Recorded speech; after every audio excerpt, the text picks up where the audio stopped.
Today I have featured the Guliver. This is a cast iron wood cooker and it's available in a variety of colors, including black, cream, and soapstone. I am going to be doing some baking for you guys today inside my baking oven here, and I am going to be baking up some chicken enchiladas. So I'm gonna grab my pan, show you guys what I'm working with today. It is chicken enchiladas rolled up here. I only have cheese on part of them because I'm not doing cheese right now for kind of like health reasons, I suppose. I'm noticing inflammation in my body, which I believe is caused by mold. So I'm breaking from the cheese until I can detox my body and handle it again.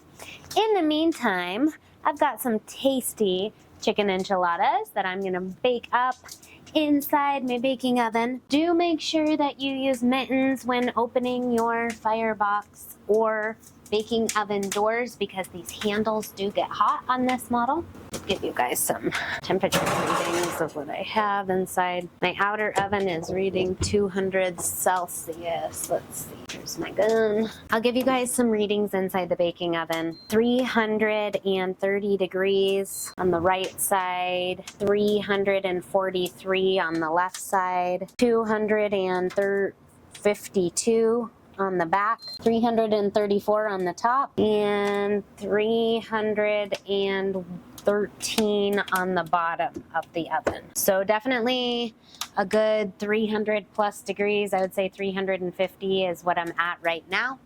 And I am going to do up my enchiladas and bake them up. I also, on the top of my stove, am doing up some broth right now because I can never have too much bone broth in the house.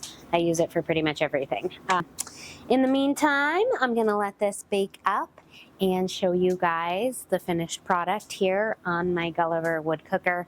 If you guys enjoy these videos, if you enjoy seeing me cook and bake and showing these stoves in action so you can really see the product before you make your purchase, please give me that thumbs up. Liking my content helps me out so much. Also, I appreciate it if you guys share it with somebody who would benefit from this content, a friend, a social media group who would find my information interesting, beneficial, useful, and helpful. So let's share our knowledge. Let's take ourselves back to ancient cooking on real things like wood fire and good food. If you guys are down and along for the ride, give me the thumbs up.